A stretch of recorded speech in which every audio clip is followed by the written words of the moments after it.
3:30 pa lang. Trabaho, papel, reports, deadlines. Dami pa nito.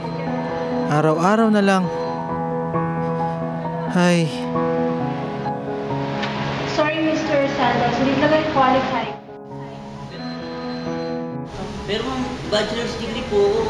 Nakita ko po yung mga requirements niyo sa baba. Mr. Santos, hindi ko talaga kayo qualified. I'm sorry. Okay lang yan, boy. Di naman masaya dito eh. Kung di ko lang talaga kailangan. Natapos din ang trabaho. Sa wakas. Nakakagutom ah. Saan kaya masarap ko?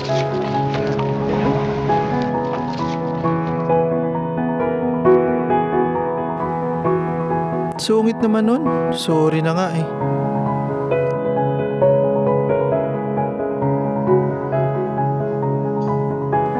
Makakakain na din. Only rice kaya dito? Uy, tamang hinala. Nagche-check ng cellphone ni boyfriend.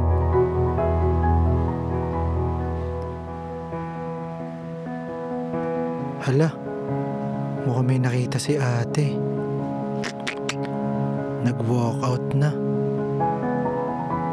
Yan na nga ba sinasabi ko eh. Huli ka, boy.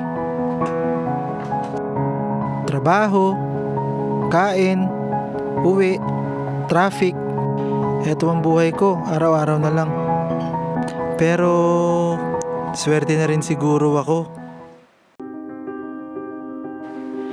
Kasi yung iba, kapag hindi pinalad, naghahanap ng ibang alternatibo para lang sumaya.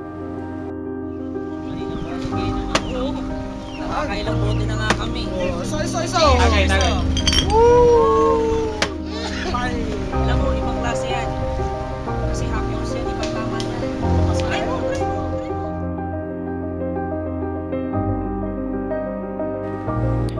Yung iba naman, nalalagay sa mga sitwasyon o pangyayari na hindi talaga nila inaasahan.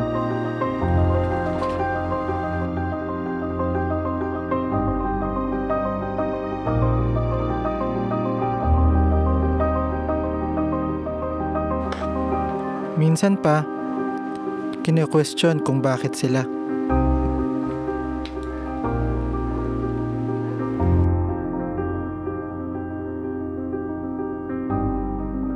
Meron ding mga nasasaktan dahil na rin siguro sa sariling pagkukulang o sa pagkakamali ng iba.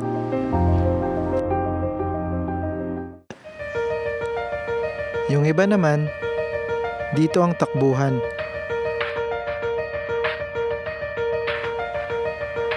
Dito nagkakaroon ng kahulugan at direksyon papunta sa daan na para sa kanila.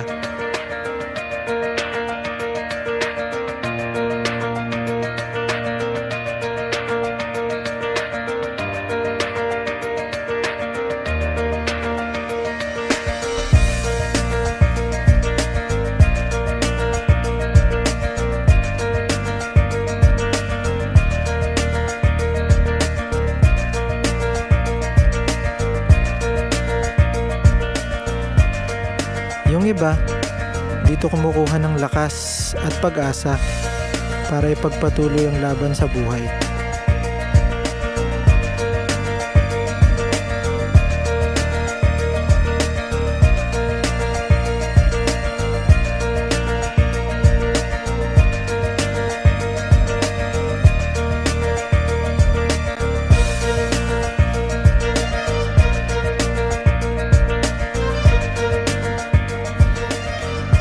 Dito rin humuhugot ng inspirasyon.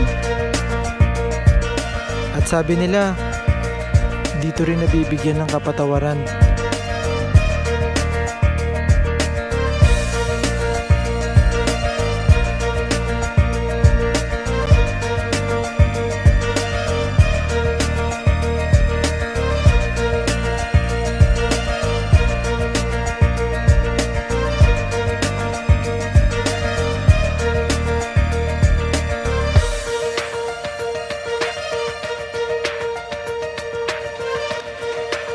Ako kaya?